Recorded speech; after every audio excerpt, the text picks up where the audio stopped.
Mil gracias. Buenos días. ¿Cómo están ustedes?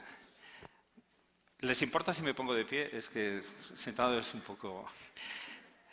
quisiera ante todo dar las gracias a la inteligencia artificial porque de forma natural en los años 90 fue obvio para mí que el tratamiento de los datos que salen de los experimentos requieren un nivel de tratamiento que no podían hacer los humanos y que teníamos que automatizar. Y ahí fue la entrada en el mundo de las redes neuronales que hoy en día se han convertido en esta inteligencia artificial avanzada. Pero también ha dicho Yalitza pues, que he escrito una serie de libros, pero cuando escribí el libro de cuántica, el editor después me dice, bueno, José Ignacio, tienes que escribir otro libro y tal. Y yo le pedí, bueno, pues si me dejas escoger, el próximo libro no será de ciencia pura, sino será de aspectos éticos. Y se quedó muy sorprendido. Y bueno, pues me gustaría invitarles ahora a discutir o a charlar entre todos un poquito de ética. Y entonces lo que quisiera es en 15 minutitos dar un poquito una base para esta discusión y después con Yalitza pues ya, y con todos ustedes podemos seguir la discusión. Entonces, para centrar un poquito las ideas de ética que me preocupan, quisiera recordar un poquito el viaje que los humanos hemos hecho hasta el día de hoy. Básicamente lo voy a simplificar muchísimo, pero los humanos empezamos a hacer máquinas muy fuertes, mucho más fuertes que nosotros. Hicimos instrumentos, hicimos martillos, hicimos palancas, hicimos después motores, hicimos máquinas fuertes. Máquinas tan fuertes que hacen que nuestro trabajo diario, en la gran mayoría de los humanos, pues ya no es como el que era en la edad de la piedra, ¿no? Y la primera consecuencia que quisiera destacar de que los humanos hicimos máquinas potentes es que nos hemos debilitado. Yo siempre digo que mis brazos son delgaditos. Yo en la Edad Media, si hubiera una justa así de entre nobles, duraba un sablazo, ¿no? Pumba, ya, muerto enseguida. O sea que una vez que los humanos consiguen hacer máquinas fuertes,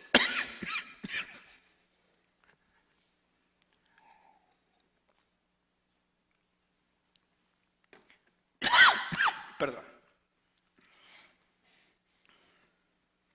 esto no estaba previsto. Una vez los humanos somos una porquería, como máquina. Pues una vez hemos hecho máquinas fuertes, nos hemos debilitado. En el siglo XX hemos pasado a hacer máquinas que calculan. Hemos aprendido a hacer, no abacos, no, transistores. En el año 1947 se construyó el primer transistor, fruto de la física de semiconductores, de mecánica cuántica. Y hoy en día, pues todos ustedes seguramente tienen un teléfono. Aquí hay 10.000 millones de transistores, capaces de hacer del orden de varios miles de millones de multiplicaciones por segundo. Esto es una maravilla. Si viniera un extraterrestre y le quisiéramos decir cuál es nuestro nivel tecnológico, le tendríamos que dar un teléfono.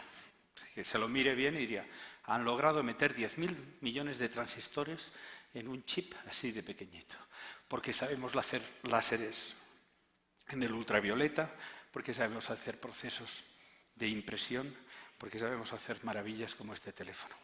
¿Y cuál ha sido la consecuencia de tener máquinas que calculan rápido? Pues que los humanos nos hemos debilitado a la hora de calcular. Y les reto a salir a cenar un día 7 personas, llegue la cuenta y dividir por 7. Todo el mundo saca el teléfono ahí para hacer la división. O sea que tan pronto como hemos conseguido la fuerza en las máquinas, nos hemos debilitado físicamente. Tan pronto como hemos hecho computación con las máquinas, nos hemos debilitado en nuestra capacidad de computar. Pero los humanos estamos llegando a un tercer estadio de máquinas. Estamos construyendo máquinas que deciden, que son capaces de tomar decisiones. Esto ya es serio. Esto ya es serio. Existen algoritmos, por ejemplo, como el Departamento de Justicia de Estados Unidos, que asesora a un juez sobre la prisión condicional, sobre cuánto tiene que pagar de fianza para salir una persona. Y ese juez se asesora en una máquina. Y si no sigue el consejo de la máquina, tiene que justificarlo. O estamos construyendo máquinas que asesoran a médicos, máquinas que no son entrenadas con los 1000 resfriados que puede ver un médico o los 500 casos de alguna enfermedad, no, que son entrenadas con millones de ejemplos y con cientos de tratamientos y que son capaces de inferir cuál es el mejor tratamiento para el nuevo paciente.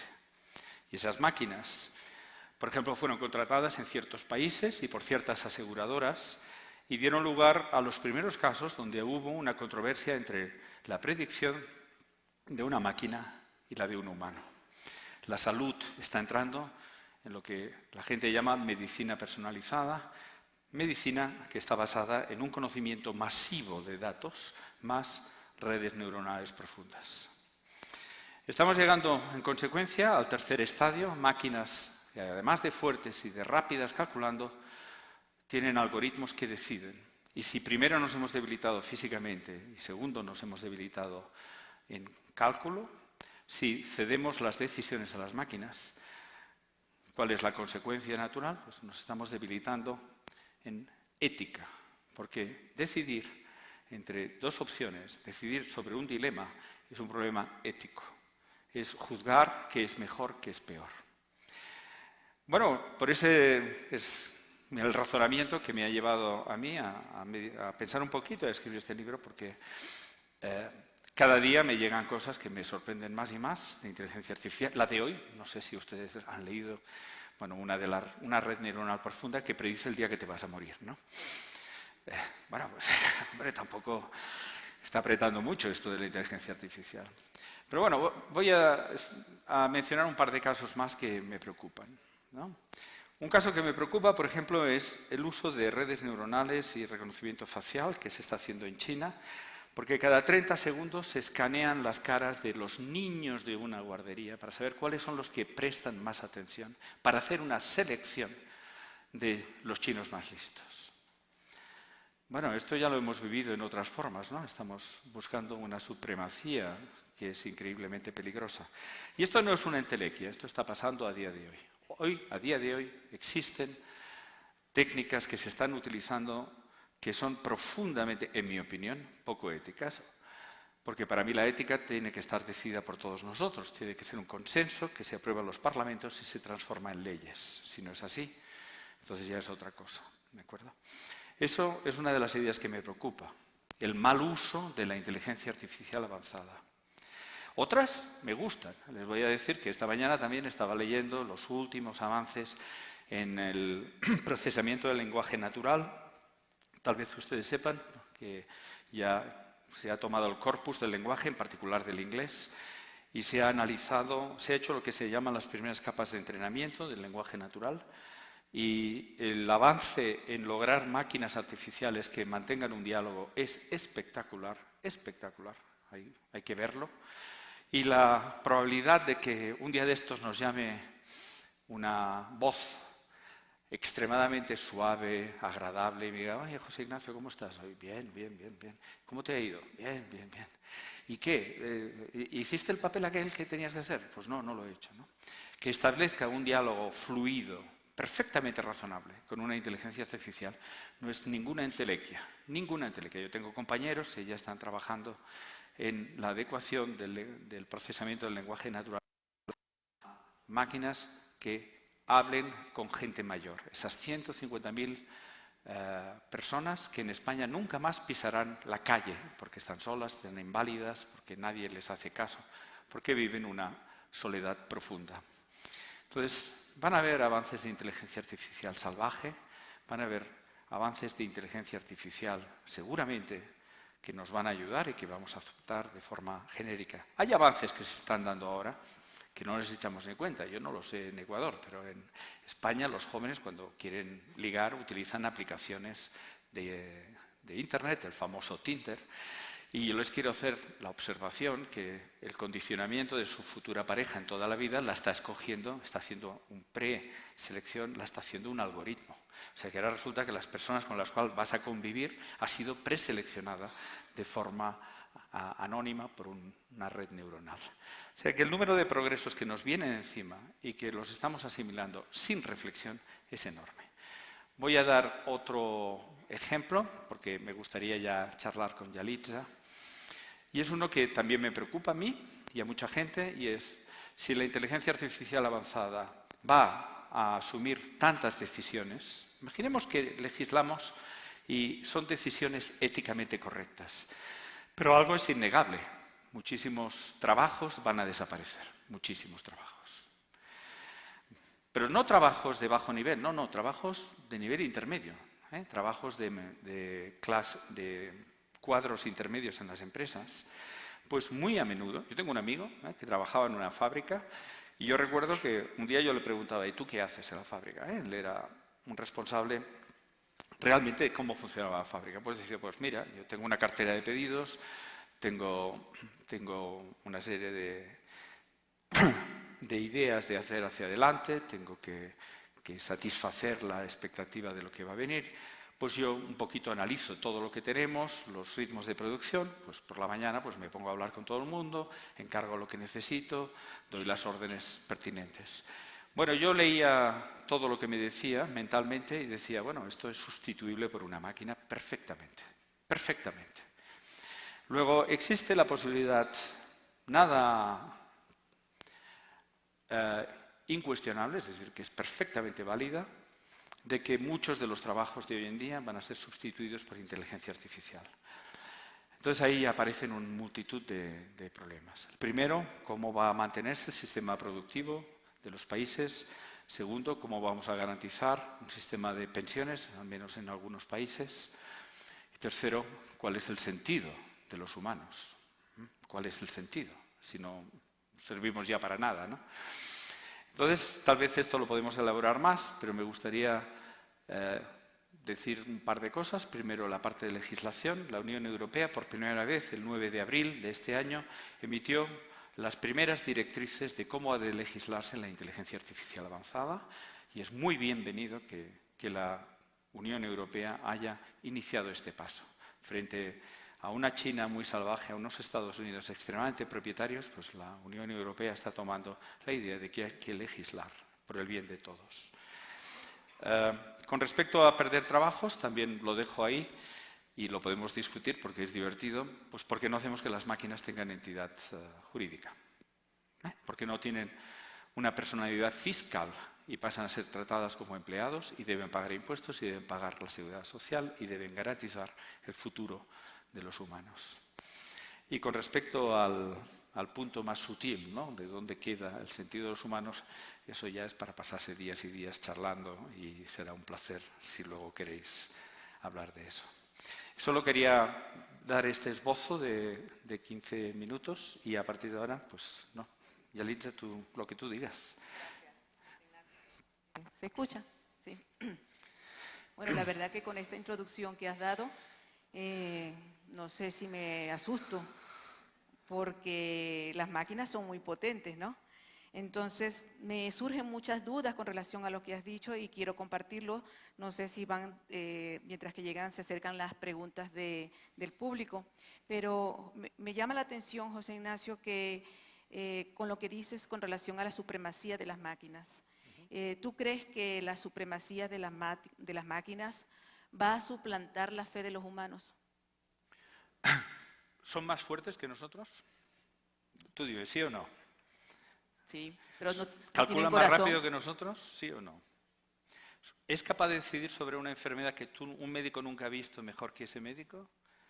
¿Sí? Sí. Bueno, ahora lo que tienes que hacer es definirme qué significa supremacía, porque en todo lo que te voy diciendo es sí. Entonces tienes que decirme realmente qué es el instante que tú aceptarías que esa máquina es más potente, porque cada uno de estos ejemplos nos superan. ¿Vale? Hay mucha gente que lo que habla es de inteligencia general, no especializada, sino general, capaz de gestionar muchas cosas a la vez. ¿Existe inteligencia artificial general? No, a día de hoy. ¿Existirá? Me temo que sí. Tal vez también para que la gente entienda mi punto de vista, es que a mí siempre me impresiona cómo la gente cuando llega a un problema gira la cabeza y dice no, eso no puede ser. Bueno, si levantara la cabeza ahora cualquier persona del siglo XVII, ¿qué pensaría de lo que estamos haciendo aquí? Esta máquina de aquí, aparte de tener 10.000 millones de transistores, aparte de eso, tiene 7 antenas, que se conecta, que recibe señales de una treintena de satélites que hemos puesto en órbita, que tienen relojes atómicos, que utilizan mecánica cuántica, para generar relojes con una precisión de una parte en 10 a la 13, que envían señales, que hacen interferencia en mi teléfono, que es capaz de resolverlas en resolución de nanosegundo. Pero si esto es magia, pues no, esto se llama GPS. Esto es GPS. Entonces, claro, decir, no, los humanos jamás podrán poner en órbita satélites y podrán hacer interferencias y relojes de precisiones de una parte en 10 a la 13. Decir que eso no es posible es un error. Porque no solo estamos haciendo eso, sino que estamos haciendo relojes que tienen precisiones 10 millones de veces más potente que esta. Es una parte en 10 a la 20, los mejores relojes atómicos que tenemos hoy en día. Los que están en los laboratorios, no en la producción empresarial, los que están en laboratorios. Y quisiera también que el contexto fuera muy claro. Para mí, siempre se habla de la ciencia que arranca con las culturas antiguas y las escuelas jónicas en Grecia y Aristóteles y Arquímedes y demás. Cierto.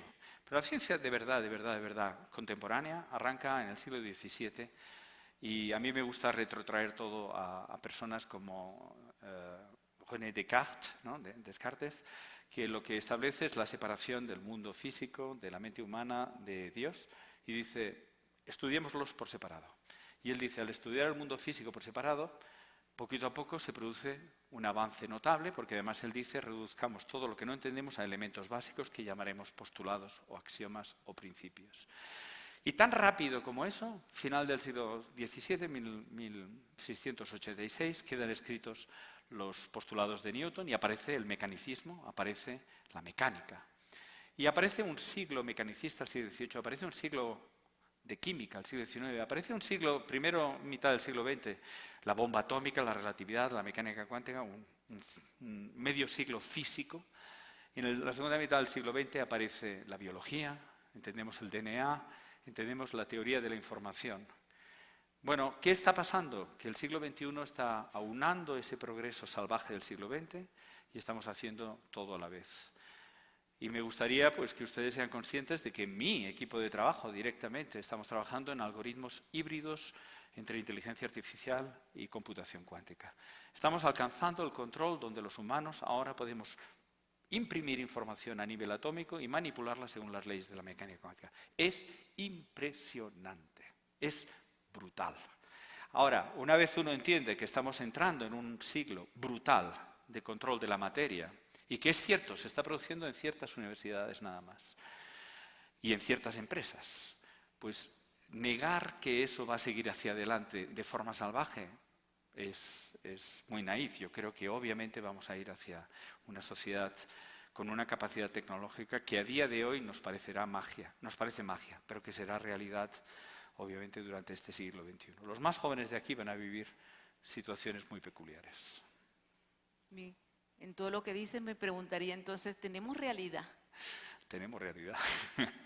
Elita hace preguntas fáciles siempre. Pues bueno, a mí me gusta la filosofía, o sea que si lo desean hablamos de filosofía, ¿no? El concepto de realidad es sutil. Los humanos pensamos que hay una realidad, ¿no? Es un prejuicio. Cada vez que uno establece un pensamiento tiene que lograr validarlo. Si no tenemos validación, es sencillamente una idea que tenemos, pero no una certitud, ¿no? El tema de la realidad, al margen de toda la modificación de la realidad que está haciendo la inteligencia artificial, tiene un tema profundo y es en el contexto de la mecánica cuántica. La mecánica cuántica nos dice que cada vez que observamos, modificamos el ente observado. Forma parte de los postulados, de los grandiosos postulados de 1930 que se establecieron después de las grandes ideas de mucha gente, de Einstein, de Bohr, de Rödinger, de Heisenberg. Y la mecánica cuántica niega que los humanos tengamos acceso a una realidad objetiva. Lo que dice es que en el acto de adquirir información de la realidad la modificamos. Es decir, que los humanos tenemos un conocimiento parcial de lo que sería una realidad y que no tenemos derecho a hablar en términos estrictos de realidad objetiva. Eso Bueno, ha sido una cuña así de filosofía. José Ignacio, mira, tengo Oye, hay algunas- muchas preguntas, ¿no? Sí, por eso te digo, me no alegro. sé, creo que este diálogo va a ser más un interrogatorio, diría. Ustedes no Porque lo saben, pero soy un robot, o sea que... yo tengo una lista y aquí hay otra. Bueno, vamos a ir, será compartiendo, ¿verdad?, las preguntas del público. Bueno, la primera dice, ¿crees que la sabia legislación europea en su Parlamento sobre la regulación de la inteligencia artificial va a ser tomada en cuenta por el Senado de Washington o del Parlamento de Shanghái? Muy buena pregunta, quien la haya hecho, muy buena pregunta, porque no es nada obvio que eso sea así, ¿vale? Nada obvio. Yo puedo avanzar un poquito lo que ha hecho la Unión Europea. La Unión Europea ha hecho unas directrices. La primera gran directriz, les puede sorprender, pero es que cualquier legislación que emerja debe ser consistente con la legislación de cada país. Es una declaración de libertad, de independencia para cada país. La segunda son 7 recomendaciones muy básicas que ha de obedecer la inteligencia artificial. Y no voy a entrar en ellas, pero por ejemplo una de ellas es que no tenga sesgo de raza, de género, que la inteligencia artificial trate a los humanos de forma no sesgada. Hay otra, por ejemplo, que es que debe ser comprensible lo que se programa, debe ser inteligible para un humano lo que está haciendo una máquina. Hay 7 recomendaciones, pero lo que es importante es que son 3 grandes apartados. El tercer gran apartado dice que cualquier legislación debe contemplar la validación de cualquier inteligencia artificial que actúe sobre los humanos. O sea, establece la necesidad del control humano de la inteligencia artificial. Eso yo creo que son sabias directrices, las han elaborado 52 personas de 28 países. Creo que está muy bien y creo que el siguiente paso será establecer algo común a nivel de toda la Tierra, pero a día de hoy lo veo muy difícil, primero porque China no va a participar en ello y segundo porque Estados Unidos en estos instantes está en manos de corporaciones. Entonces va a ser muy difícil legislar en ese sentido. Si creo que va a pasar, creo que a largo plazo va a pasar. A corto plazo no, a largo plazo sí. Bueno, aquí hay una pregunta que es un poco para soltar aquí la seriedad. ¿Crees que existen extraterrestres? Coño.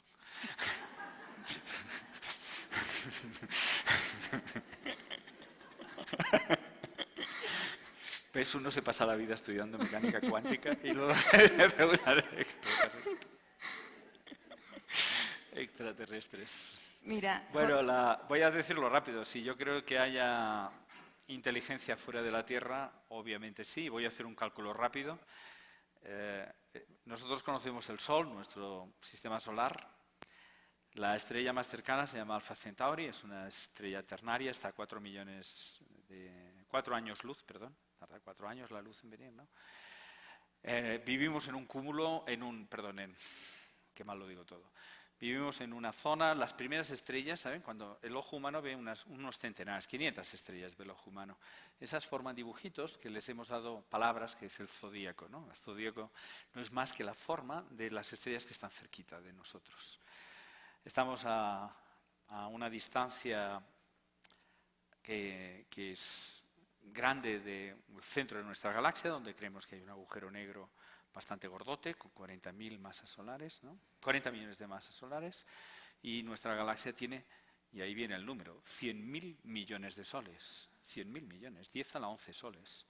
Pretender que no va a haber ninguna evolución que haya dado lugar a complejidad y sistemas que se autorreplican fuera de aquí, yo creo que es un poquito arrogante. Yo creo que es obvio que no somos tan excepcionales. Antiguamente los humanos se creían que la Tierra era plana, después que era el centro del universo, después que era el Sol el centro del universo. ¿Qué nos queda ahora? Pues que la inteligencia humana es el centro del universo. Pues yo creo que no, ¿no? Que este error que hemos repetido a lo largo de la historia de ser tan antropocéntricos, pues debe desaparecer. Les recuerdo que además en esta galaxia que hay 100.000 millones de soles, tenemos clasificadas otras 100.000 millones de galaxias. O sea que tenemos un total de 10 a la 22 soles potenciales. Es un 1 y 22 ceros. Es decir, que solo en uno hubo lo que ha pasado aquí. Pues. Lo que pasa es que la gente también no entiende que las distancias son macroscópicas. O sea, son mucho más grandes que la vida humana. Por lo tanto, la probabilidad de que nosotros sepamos algo es bajísima. Eso es haber nacido una hormiga en la playa de Esmeralda, se llama aquí la playa, y decirle a esta hormiga que existe un hormigote gordo en Indonesia, y el otro, bueno, pues no lo conoceré nunca, ¿no? Porque no tiene capacidad de desplazarse ni de conocerlo. Pero eso no niega la existencia de Indonesia, ¿no? Bueno, ya está. No hablo más. Entonces tenemos Sí, un porque futuro... podría hablar de si es soporte biológico, soporte de silicio, podría ser divertido eso. ¿Tú crees que nuestro futuro es cuántico? Sí, obviamente. Quisiera decir que el 50% del Producto Interior Bruto de un país avanzado está basado en conocimientos de mecánica cuántica en última instancia.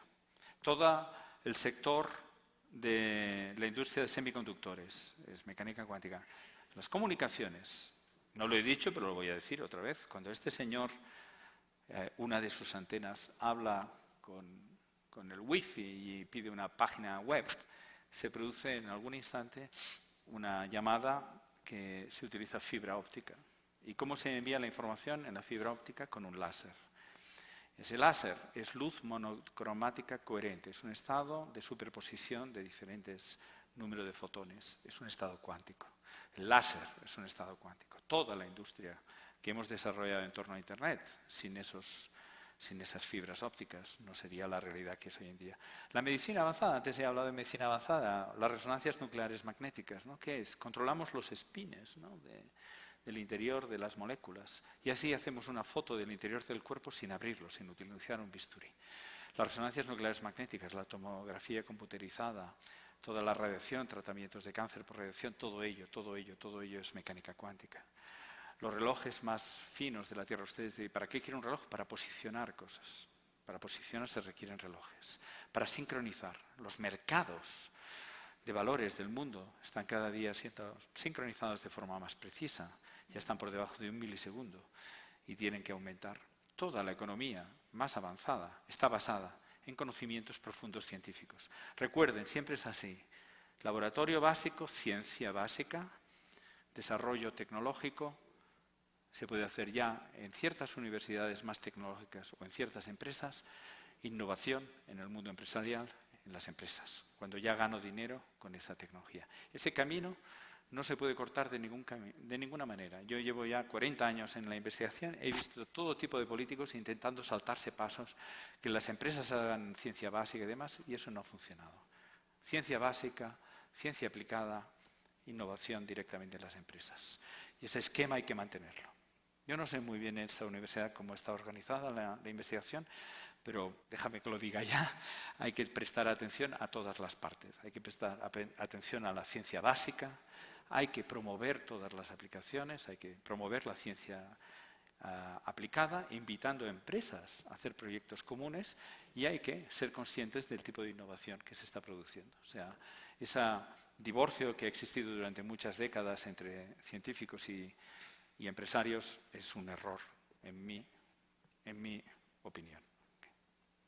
Mira, tú sabes que en ese mundo cuántico que tú mencionas, que yo te he escuchado mucho en YouTube, sin embargo, en México hay un programa en la década de los 70, 80, un programa para niños llamado El Chapulín Colorado. Y resulta que el Chapulín Colorado va a terminar teniendo la razón porque se tomaba la pastilla de chiquitolina y entonces todo se volvía pequeño, y así estamos en el mundo cuántico, todo diminuto, ¿no? Tú hablabas en tu introducción, José Ignacio, de los casos de los niños en China, Sí. ¿verdad? Que le hacen, digamos, alguna especie de radiografía en su rostro para digamos, registrarlos, ¿no? Eso es preocupante porque, entonces, ¿cuál es el futuro de los niños en las nuevas generaciones? O sea, ¿cómo va a ser la educación en los niños? A mí me da mucho miedo, hay que legislar. Es que yo no acabo de entender esta forma de mucha gente, ¿eh? Fíjate que hoy estamos hablando de ética. ¿Cuántas veces han hablado ustedes de ética e inteligencia artificial? Nunca, ¿no? ¿Por qué? ¿Por qué giramos la cabeza a algo que es tan importante? ¿Cómo es que los temas más profundos y que afectan al futuro de todos nuestros descendientes no estamos discutiendo? Te pregunto, ¿no? ¿Existe alguna iniciativa para legislar la adecuación de de la inteligencia artificial avanzada a la educación de los niños en mi país? No, no existe.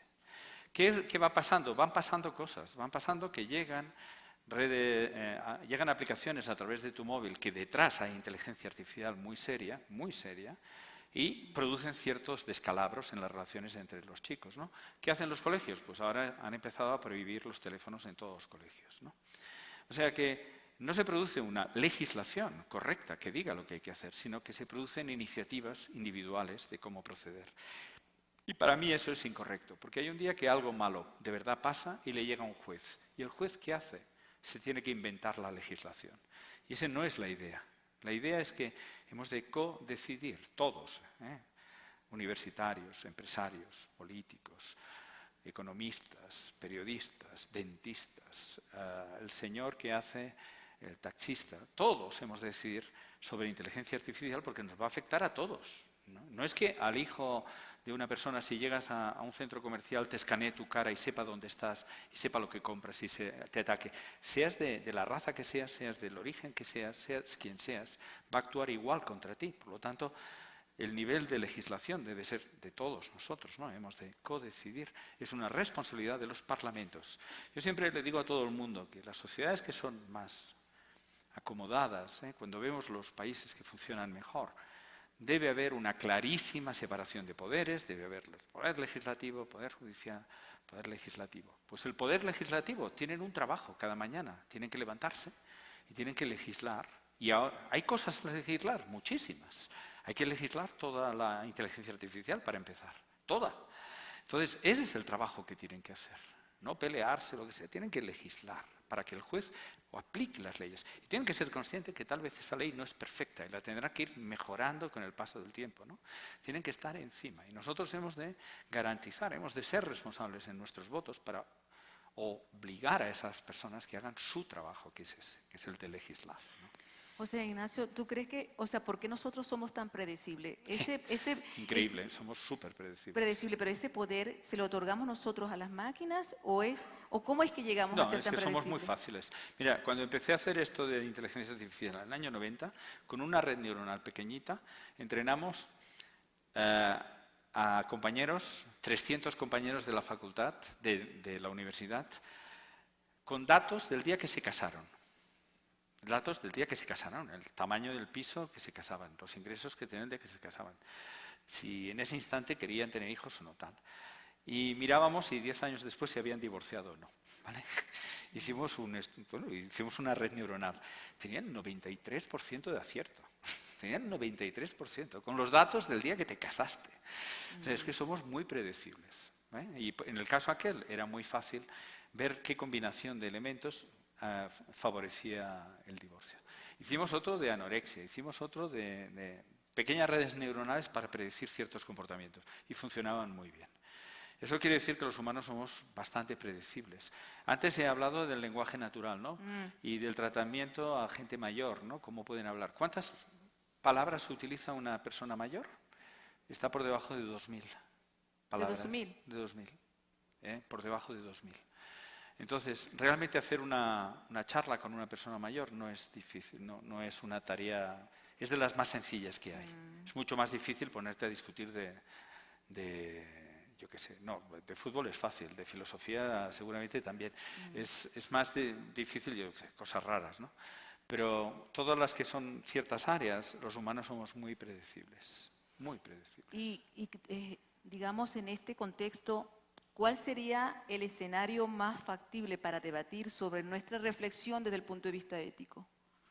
El escenario para que nosotros debatamos. O sea, ¿cómo deberíamos nosotros empezar a reflexionar? Vale, yo creo que el debate siempre, de algo importante, debe nacer en las universidades. Y de hecho, nace en las universidades. En Ecuador, donde va a haber tantas personas sentadas hablando de ética en una universidad. Siempre es así. Es el rol, la rectora lo ha dicho hace un momento, ¿no? Ha dicho que es el lugar donde reflexionamos más. Pues es lo correcto. Yo creo que el corazón, la catedral del razonamiento, del pensar, son las universidades. Y ojalá, a partir de las universidades, irradie. Yo voy a deciros una cosa, Me cuesta mucho hablar en usted, ¿eh? Se nota que vengo de España.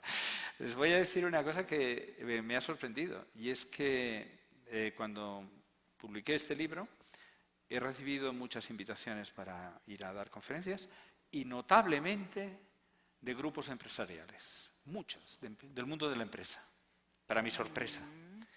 Y entonces, de repente algo va cuadrado en mi mente, y es que la responsabilidad corporativa es algo que está calando en todo el mundo empresarial, ¿no? Esas empresas un poquito salvajes, desatentas del devenir de cada uno de nosotros, pues están siendo vistas de mala manera. Ese cierto animadversión contra sectores, ¿no? Contra ciertos sectores, porque se cree que solo persiguen el beneficio inmediato. Pues resulta que hay bastantes. Voy a dar un ejemplo. Yo creo que fue el día que salió el libro. Telefónica. Telefónica es un pedazo de empresa, ¿vale? Pues os pueden imaginar qué auditorio con directivos de Telefónica a debatir cuál era el rol de Telefónica en el mundo de la inteligencia artificial y qué acciones éticas debían tomarse. Es impresionante. Hasta la fecha yo solo sabía que Telefónica hacía lo posible para cobrarme €1 más al mes, ¿no? O sea, de repente ahora Telefónica quiere saber cómo hemos de reflexionar en inteligencia artificial, porque se percatan de que van a delegar las decisiones en máquinas y ahí hay un salto de gigante. No va a ser un directivo que va a tomar una decisión, va a resultar que tu pequeña cuenta, tú vas a pedir cierta cosa y van a haber autorizaciones o no autorizaciones hechas de forma automatizada por una inteligencia artificial. Hay que ir con cuidado con eso, ¿no? Pero las máquinas no van a tener conciencia, ¿no? El tema de la conciencia de la máquina es un tema muy fino y no quisiera ser superficial, ¿no? Porque yo voy a hacer una primera pregunta y es si tú crees que un perro tiene o no tiene conciencia. O voy a hacerlo un poquito diferente. No voy a intentar saber si tiene o no tiene conciencia. Voy a saber cómo voy a tratar. Entonces yo le pregunto a la gente si la gente quiere a su perro o a su gato. Yo conozco gente que prefieren a su coche, a su esposa, ¿no? Porque el coche es un cochazo, ¿no?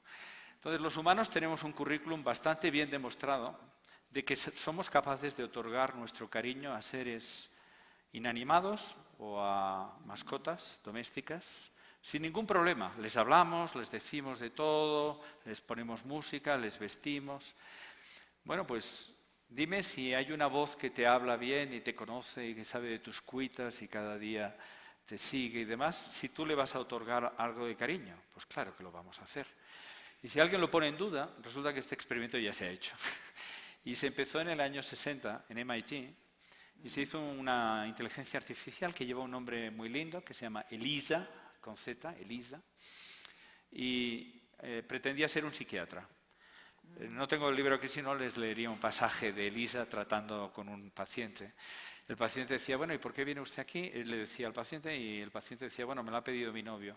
Dice, ¿y usted quería venir? Dice, mi novio dice que debe venir. ¿Le molesta que su novio le diga que quiere venir? Sí, me molesta. ¿Por qué le molesta? Porque todos los novios son iguales.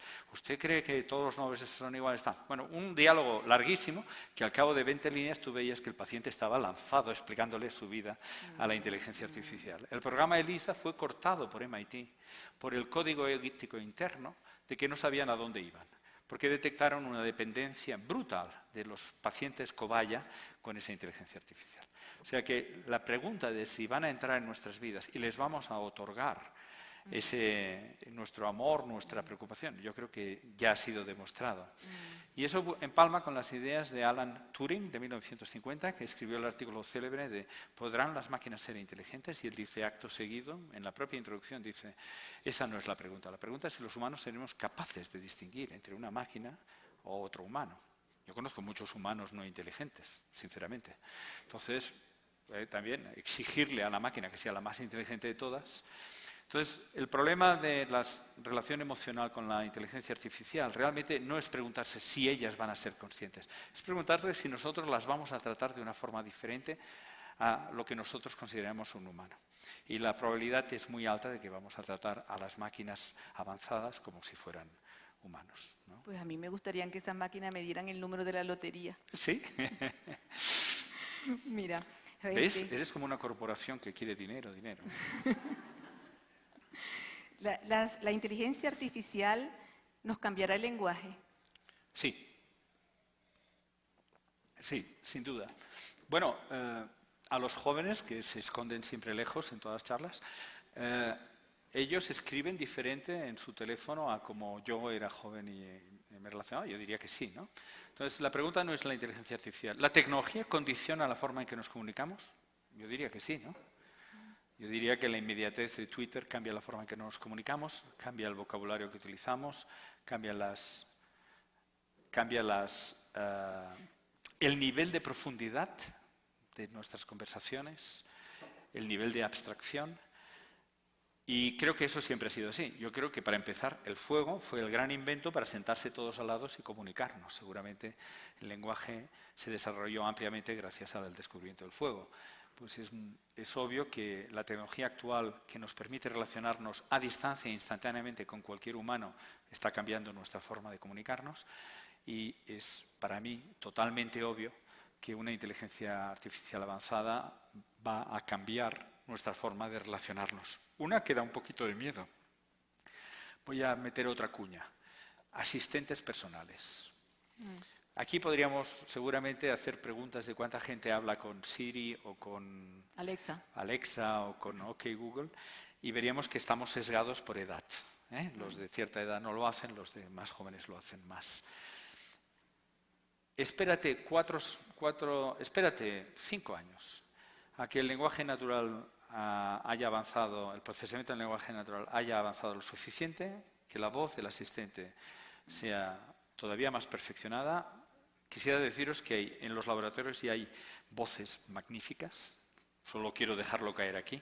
Hay un pequeño experimento muy divertido, que es que hay una frase y yo la leo. Perdón, hay una frase escrita y la lee una voz artificial, femenina en mi caso, ¿vale? Del sexo contrario. Y la lee y pues tiene su voz. Luego me pide que la lea yo, la misma frase, y yo la leo. Y luego la mujer la repite con mis silencios y mi ritmo. Y da un susto. Soy yo, pero es una chica, ¿no? O sea que estamos en el umbral de que la voz hace un salto cualitativo notable.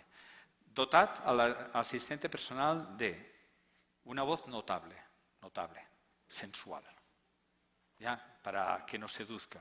Dotemos a esa inteligencia artificial, a esa voz, de conocimientos nuestros muy propios de nosotros, ¿vale? Muy propios. Y un pequeño currículum de que nos ha dicho cosas bien. ¿Qué pasa? Que la siguiente vez tú llamas al asistente y dices: oye, Alexa, es que yo no sé, me he peleado con mi madre y es que ya no sé qué hago.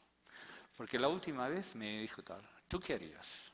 Y Alexa te dirá: mira, en el millón de casos que llevo aparte, va mejor que hables con tu madre ya y mates esto y se acabe el problema. Pero de verdad, sí, te juro, José Ignacio, que en los demás sitios lo que funciona es hablar. Pues de repente estaré consultando problemas de mi vida directa a un asistente personal. Y no será ridículo, porque nada de lo que hacemos es ridículo. Y a mí, cuando alguien dice: no, es que los jóvenes se vuelven adictos. Se vuelven adictos porque les están dando una maravilla tecnológica en sus manos y quieren explorarla. Ellos no son, pero lo obvio, todos somos así, ¿no? Todos. Si nos dan un asistente avanzadísimo, nos lanzaremos sobre él. Y tanto que sí, claro que nos lanzaremos sobre él. ¿Quién no va a querer explorar ese mundo, no? Es descubrir una galaxia nueva, ¿eh? No es descubrir un continente, es descubrir una galaxia. Ya veo por qué los empresarios quieren escuchar, porque imagínate las universidades que tengan puras robotinas, puras asistentes así de esa naturaleza. Bueno, ahí hay otro tema ético. Nos quitan el trabajo. Eso es.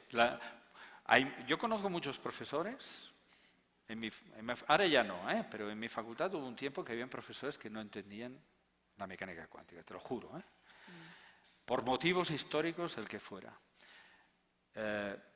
Pues seguramente hay un instante que va a haber asistentes educativos mucho más fiables que un profesor, mucho más fiables. ¿Eso cómo lo vamos a lidiar? ¿Cómo vamos a enfrentarnos a un mundo donde hacen eso los pasa? Cálculos financieros y todo, y entonces el director financiero de la universidad ya no puede estar? Bueno, tú no sé si hay médicos por aquí, pero yo tengo compañeros médicos que se han puesto al día obligatoriamente porque todas personas que que tiene un problema ya ha consultado en Internet, en las bases de datos más grandes, y dice, mire señor, doctor, yo creo que lo que yo tengo es un caso de anómalo de no sé qué. Y el pobre médico se lo tiene que mirar porque, claro, no puede ser más tonto que el papel que le traen, ¿no?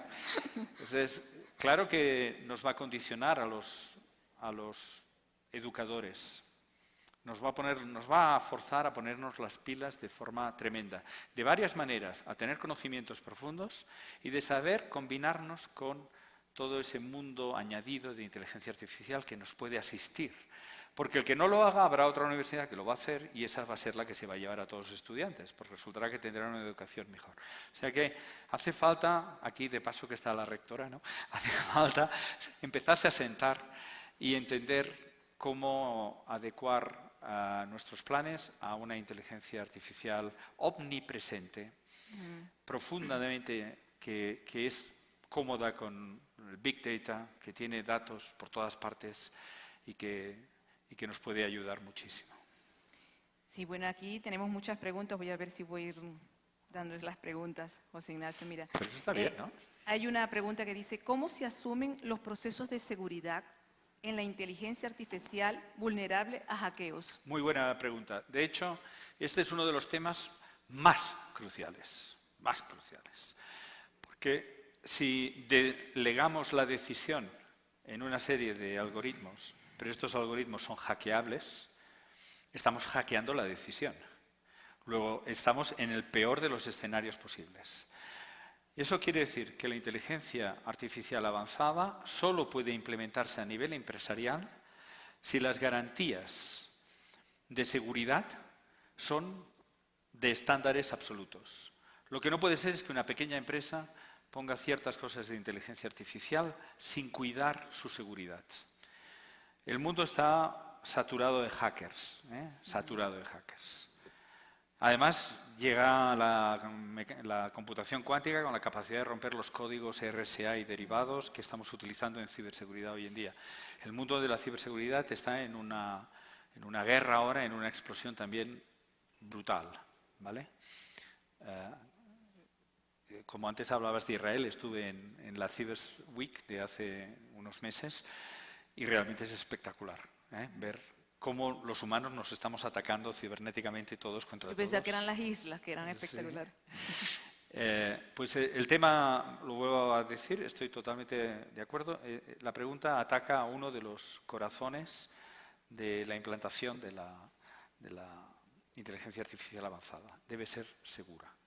Dice la misma persona, ¿puede ser condicionada, programada por intereses individuales? Claro, claro. Es decir, cuando he dicho que la legislación europea dice que no debe haber sesgo, no debe haber sesgo de género, no debe haber sesgo de raza, no debe haber sesgo económico o corporativo, obviamente. Entonces una persona puede tener un interés específico y cambiarlo. Ahí, mira, no he dicho algunos de los ejemplos que está la red así en ebullición, ¿no? De gente discutiendo. Uno es el famoso coche autónomo que ya empiezan a existir y no sé si los habéis visto, pero impresiona un montón. Yo en California iba por la autopista y adelanté a uno. Da un susto ver un coche allá donde el señor está parado y lleva todo de antenas. Y da un susto. Yo no me montaría. Sí, el tema de debate ético en el coche autónomo es un problema muy famoso, es que el coche va pues, a la autopista y se produce en el coche delante un accidente muy abrupto, ¿vale? O un humano que comete un error y de repente el coche va a 120 por hora y literalmente no hay tiempo de frenar, por lo tanto tiene que irse hacia un lado o hacia el otro o matarse, ¿no? O se mata o se va a la izquierda o se va a la derecha, no hay más. A la izquierda en la acera hay un niño, a la derecha hay un señor mayor, ¿vale? Y hay que programar qué hace el coche. Yo creo que el 99% de la audiencia dirá que ha de salvar la vida del niño y aquí el mayor, yo, ya has vivido bastante y nada. Pero ahora voy a decir una cosa, esa inteligencia artificial a toda velocidad se ha leído las caras de los dos humanos y en su banco de datos descubre que un señor de 20 años, que es el que está por la izquierda, es un delincuente y que ha cometido 9 asesinatos. Y el de la derecha es un prohombre de la comunidad, que es el que ha salvado a todo un pueblo de que hayan vivido y que, de hecho, garantiza la estabilidad. Es un sabio y que hace mucho bien a su país. Ahora, de repente, ¿a quién hay que matar? Y ahora, de repente, diríamos, hombre, tal vez habría que matar hacia el criminal. Bueno, solo esto es para decir que de obvio esto no tiene nada, de sencillo no hay nada. Nos tendríamos que juntar muchas personas en la Tierra para decidir qué hay que legislar en un coche autónomo. ¿Y saben lo curioso? Que no lo estamos haciendo y que ese coche autónomo hoy funciona y tiene un código que ha sido escrito dentro de una corporación y que tiene esa decisión programada a día de hoy. Y me gustaría saber si alguien intuye cuál empieza a ser en el mundo de la tecnología la solución más aceptada a este problema, el de a quién arrollar, a la izquierda o a la derecha. Si alguien tiene una idea de lo que la gente empieza a defender. Aquí es divertido, porque ahora nadie lo sabe. Tirar una moneda, que sea el azar. Se está considerando que la ética en un accidente debería ser aleatoriedad. No deja de ser profundo, ¿verdad? No deja de ser profundo. Vamos a programar explícitamente que haga una cosa y la cosa que decimos que haga es que sea el azar. O sea, eso dice mucho de lo muy difícil que es programar una cosa así. Mira, José Ignacio, muy bueno todo lo que dices. Me acaban de pasar otro papelito que ya no es de preguntas, sino que se nos acota el tiempo. Y entonces la última pregunta sería, ¿qué sucederá cuando se cree el ordenador cuántico? Hombre, esto cuando lo terminemos. Bueno,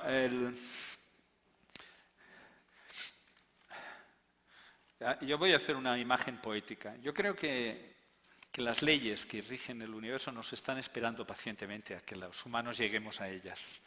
Yo miro la evolución de los humanos, ¿no? Y hemos ido aprendiendo poquito a poco y siempre peleándonos entre todos nosotros y a golpe de guerra, ¿no? Pero es imparable, ¿no? Vamos aprendiendo. Ese siglo XX nos estaba esperando donde descubrimos la relatividad, descubrimos la mecánica cuántica. Y llevamos un siglo XX donde hemos desarrollado todo tipo de tecnología. A esa tecnología nosotros la llamamos la primera revolución cuántica. Ahora pensamos, muchos científicos, que la palabra correcta a utilizar es que estamos entrando en la segunda revolución cuántica. Hemos bajado ya no a fenómenos colectivos. Todo lo que antes decía, láser son muchos fotones, resonancias magnéticas son muchos spines, todo es como bruto, como sin finura. Y ahora todo lo que estamos haciendo es bajar al átomo individual, al fotón individual. Es como hemos aprendido la finura de la mecánica cuántica. ¿Y qué nos estaba esperando allá? La computación cuántica, el traducir en instrucciones de cálculo a las acciones que el mundo físico tiene entre sí. Es decir, dominamos las acciones de la naturaleza para que hagan un cálculo para nosotros. Y ahí, de repente, van a pasar cosas tan brutales como que rompemos toda la criptografía que tenemos hoy en día, por lo tanto, las empresas tienen que estar ya muy nerviosas, pero también vamos a hacer cosas tan brutales como poder calcular moléculas. A día de hoy la medicina avanza por prueba y error. Llega una enfermedad nueva, tenemos que buscar la solución por pruebas. Lleva años y años encontrar algo. Podremos calcular las moléculas, podremos saber qué formas tienen, cómo encajan, cómo se frenan, cómo se inhiben. Podremos suplementar la inteligencia artificial con computación cuántica. Salvaje, ¿no? Podremos tratar todos los problemas empresariales de optimización. Nosotros, por ejemplo, ya tenemos contratos con el sector bancario y con el sector... la semana pasada firmamos un contrato con el sector de delivery, ¿cómo se dice esto?, de reparto. Como optimización de rutas brutal. A día de hoy, por ejemplo, esta empresa tiene 500 llamadas por minuto en París. No puede gestionar el cálculo de a quién hay que servir, cómo, en qué orden, de qué manera. Eso requiere una potencia de cálculo que escala como n a la 6 y sencillamente no pueden. En 3 años no existe ordenador en la Tierra que pueda con ello, a no ser que sea un ordenador cuántico. O sea que yo creo que la mecánica cuántica va a cambiar realmente nuestra percepción y de cara a ustedes, ¿no? Pues será otro elemento mágico que ha entrado en la vida, ¿no? De repente se podrán hacer esas cosas, llegará una enfermedad, ¡paf! Pensarán, hubo un tiempo donde los humanos no sabían parar las enfermedades, ¿no? Hubo un tiempo donde los humanos hacían las cosas de esa manera. Nosotros usaremos las leyes últimas de la naturaleza, las que conocemos a nivel más profundo, para dominarlas, ¿no? A mí me gusta hablar siempre de materia dominada. Ese es el estadio en el cual estamos entrando. Ese es el siglo XXI. Yo a los más jóvenes les quiero decir una cosita, es el final, ¿no? Oh, sí, yo, la joven.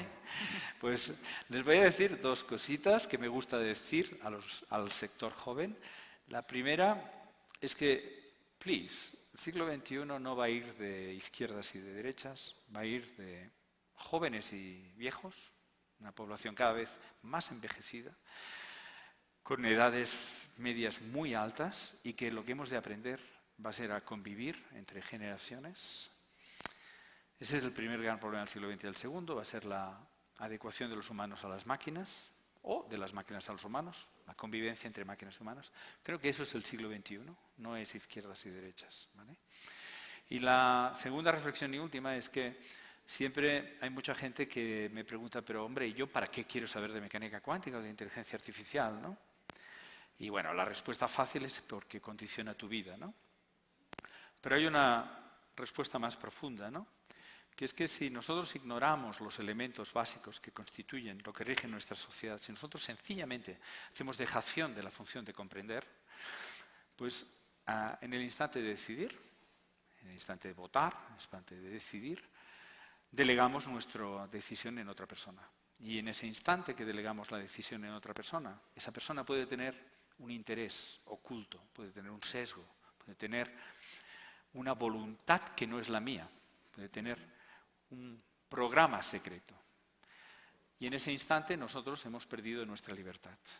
O sea, el mensaje que me gusta dar es que la razón, para mí, más importante de comprender los avances tecnológicos y las leyes que nos rigen con profundidad es para salvaguardar nuestra libertad. Porque si no las comprendemos, en el acto nos delegamos en personas sesgadas, ¿eh? Y esa defensa de la libertad individual, ¿no? De decidir, de establecer la propia ética, pues pasa por ser personas muy educadas, venir a estas universidades y aprender mucho. Bueno, gracias José Ignacio, el tema ha sido muy ameno, son muy interesantes, lo dejaremos estas profundidades para un tercer encuentro de investigación en la universidad. Es un honor para la universidad tenerte a ti por visitarnos y esperamos que vuelvas a venir a las terceras jornadas de investigación. Muchas gracias a todos ustedes.